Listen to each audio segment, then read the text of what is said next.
Alright, so now we'll take a look at how to use the OpenTX companion so that you can make changes to your models and settings on the radio transmitter using the computer software. So currently if I turn on my radio transmitter,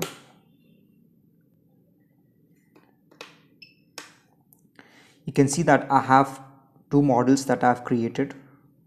So I'll create a third model using the OpenTX companion. So that way we can take a look at how to set up the model and transfer the settings to the radio transmitter.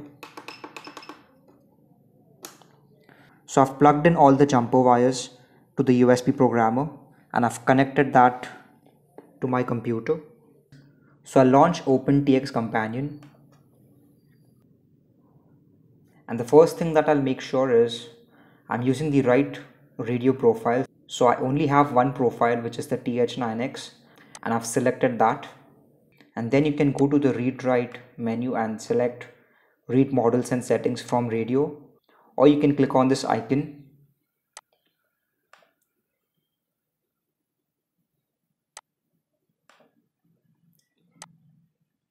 And then you will see this window in which you can see the existing models on the radio transmitter. So let's create a third model. So to create a model, you can either double click on this or right click and select edit. So in the setup tab, you can name the model.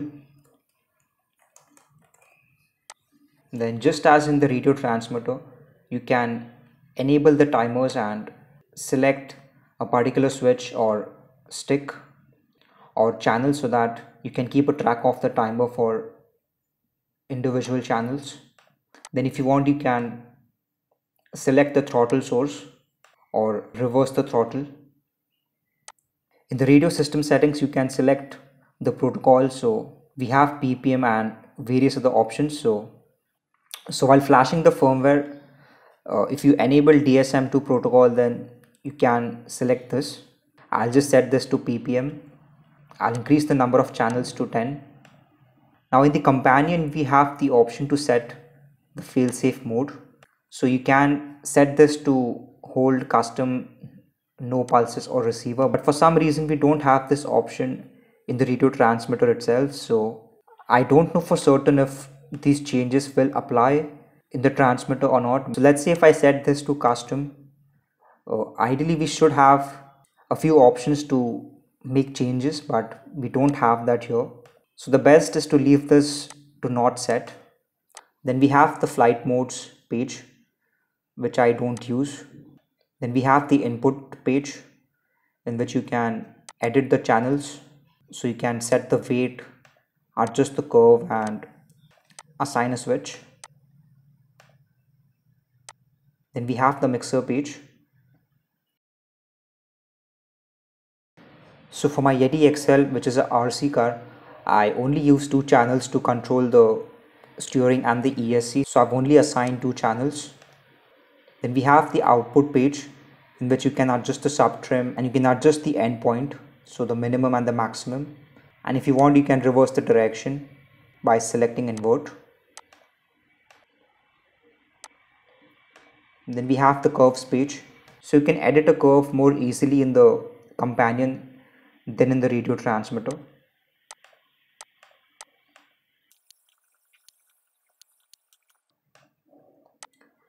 And then we have the logical switches, just as in the radio transmitter. So if you want, you can use this.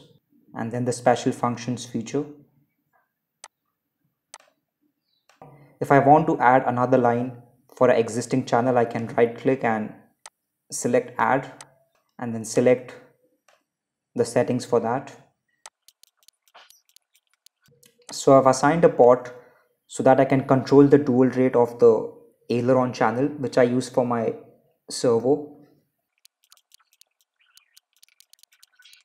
And similarly for the second channel, which I use for my ESC, I have assigned a second port so that I can control the dual rate.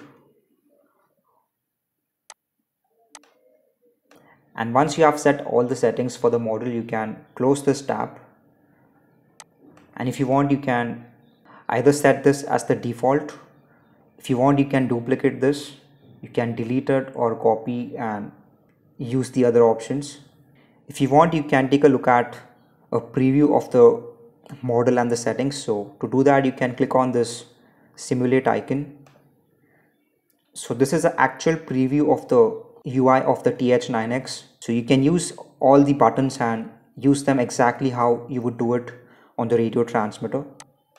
So you can see that I have Yeti XL as the model that's been displayed.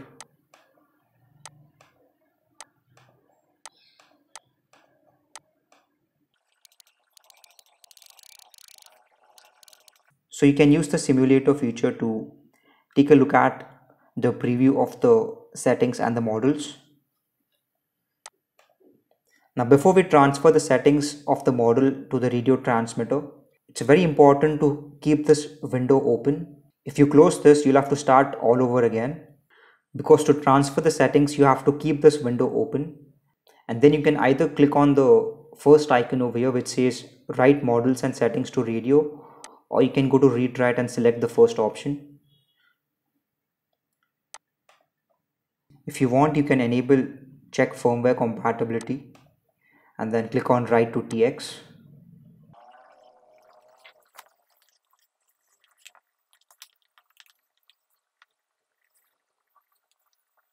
And this could take about 2 to 3 minutes.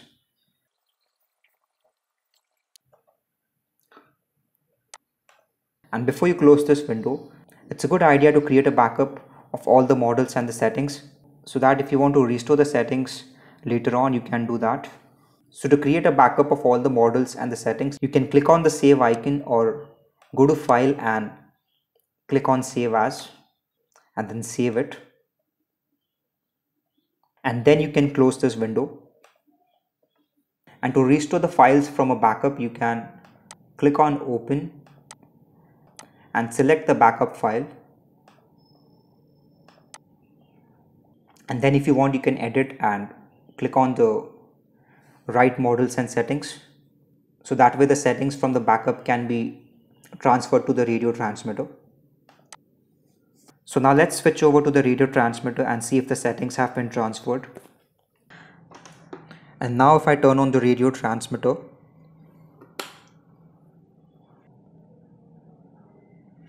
you can see that Yeti XL is the default model which I had selected in the companion.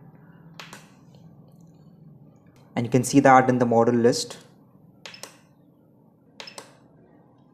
And the settings have reflected in the mixer page as well.